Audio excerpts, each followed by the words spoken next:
Well, noted 20th century philosopher Crash Davis said you have to respect the streak. Whatever you're doing on the streak, continue to do that.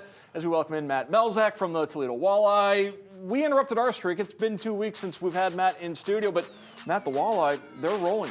13 games now that they have not lost. It is pretty crazy. 11-0-2. Yeah, it took the overtime loss on Sunday, but yeah, that's it. They've had an overtime loss and a shootout loss to Cincinnati in those last 13 games. You got to go all the way back to December 6th. A morning game against Kalamazoo, the last time Toledo lost a game. They're on an impressive run right now. It's probably even more impressive with the amount of manipulation to the roster that has happened over the last week or so for head coach Pat Mickish. But this team continues to play to its identity, playing very well, scoring their goals, which, I mean, they've been right around 4.5 goals a game all season long.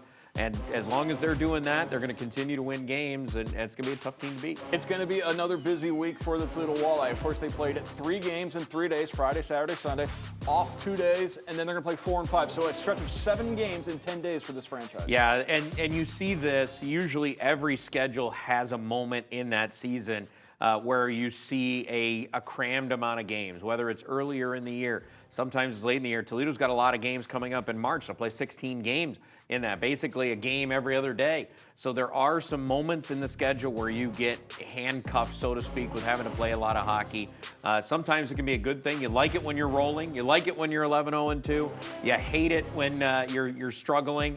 But right now, Toledo playing good hockey. It's just it can be a taxing, stress-filled week for Toledo in that 10-day stretch here that they're on.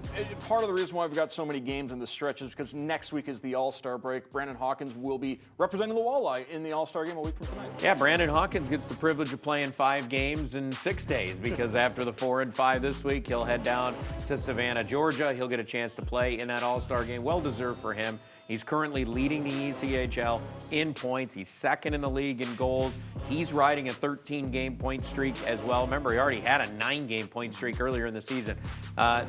He can really, we know he can fill the net up. I mean, he's a terrific shooter. He's a terrific scorer, but you're watching the all-around part of his game continue to develop. And the fact that he even had a 9-game assist streak going during this stretch of 13 straight with at least a point, and he had 9 games in there where he had at least 1 assist. So that part of his game coming along as well. That's why he is leading the ECHL in points.